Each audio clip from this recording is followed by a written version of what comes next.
Olá, queridos amigos, aqui do Direito Favorável, eu sou o professor Josley Soares, juiz do trabalho em São Paulo, professor do CERS, Complexo de Ensino Renato Saraiva, para concursos públicos em Direito do Trabalho e Processo do Trabalho.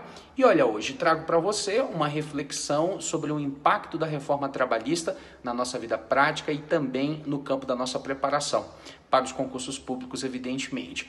Pois bem, a reforma trabalhista passa a alterar aí, portanto, o artigo 2º da CLT quanto ao grupo econômico. O grupo vertical se mantém quando uma empresa dá ordens, administra, gere aí todo o grupo, se destaca como uma empresa cabeça do grupo, como no caso da holding, por exemplo, mas o grupo econômico agora também está com assento na lei para o aspecto horizontal, também conhecido como grupo por coordenação, o que antes não tinha respaldo legal, Era apenas uma criação jurisprudencial, doutrinária, uso analógico da lei do rural, mas na CLT não havia previsão para o grupo por coordenação ou horizontal. A reforma trouxe aí, portanto, a positivação, digamos assim, desse grupo e tentou conceituar os elementos aí, portanto, deste novo grupo no parágrafo 3º. Deve haver uma atuação conjunta, deve haver interesse integrado e por aí vai.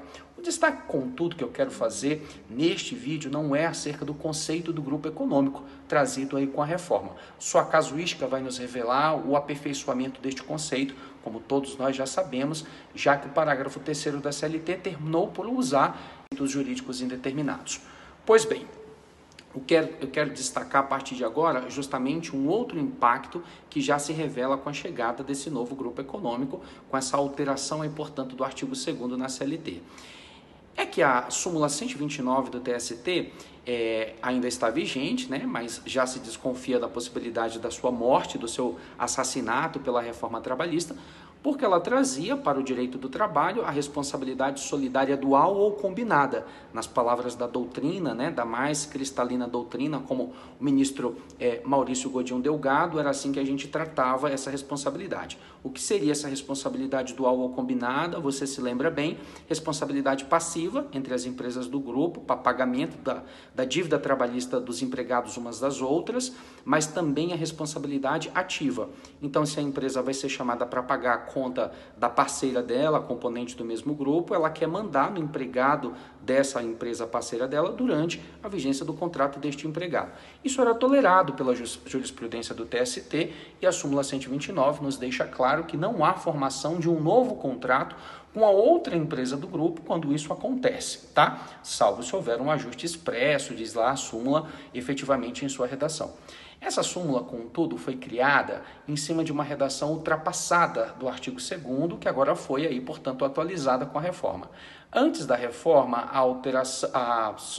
o artigo 2º, parágrafo 2º da CLT, dizia o seguinte: parceira dela durante a vigência do contrato deste empregado. Isso era tolerado pela jurisprudência do TST e a súmula 129 nos deixa claro que não há formação de um novo contrato com a outra empresa do grupo quando isso acontece, Salvo se houver um ajuste expresso, diz lá a súmula, efetivamente em sua redação. Essa súmula, contudo, foi criada em cima de uma redação ultrapassada do artigo 2º, que agora foi aí, portanto, atualizada com a reforma. Antes da reforma,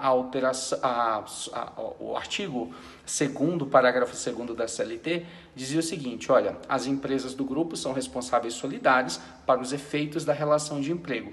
Foi em cima também desta redação que foi criada, que foi desenvolvida, e aliás um dos precursores dessa doutrina, desta súmula, desse entendimento, é justamente o professor Otávio Bueno Magano. E aí, olha, a partir dessa redação, que diz mais ou menos assim: são responsáveis solidárias para os efeitos da relação de emprego, é que se desenvolveu, aí, portanto, eu dizia, a responsabilidade ativa. Logo, se as empresas são solidárias passiva para o pagamento, serão, portanto, solidárias ativa. Podem mandar nos empregados uma das outras enquanto durar o contrato de trabalho desses empregados. Pois bem, a nova redação do artigo 2º, trazido com a reforma trabalhista, trazida aí, portanto, com a reforma trabalhista, Lei 13.467, com vigência desde 11 de novembro de 2017, vai trocar esse dizer aí, portanto, esse palavreado, para dizer o seguinte: olha, as empresas do grupo são responsáveis desde 11 de novembro de 2017, vai trocar esse dizer aí, portanto, esse palavreado, para dizer o seguinte: olha, as empresas do grupo são responsáveis solidárias para as obrigações decorrentes, quanto às obrigações decorrentes da relação de emprego.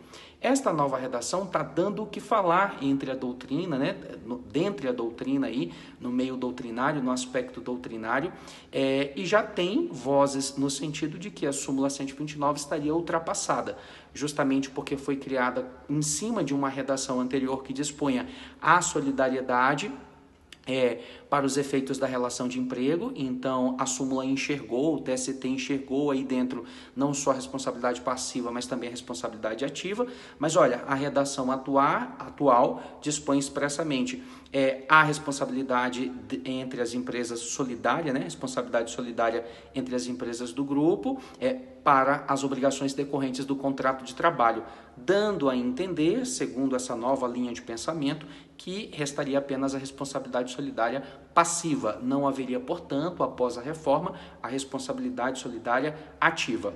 É claro que o assunto precisa ser maturado, mas eu queria saber aí o que você acha disso, qual é a sua opinião em relação a esse assunto. Deixo aqui já à sua disposição os meus contatos sociais, professor Josley Soares ao Instagram e também ao Facebook, para que a gente possa debater e refletir sobre essa questão. Um grande abraço e até o próximo vídeo.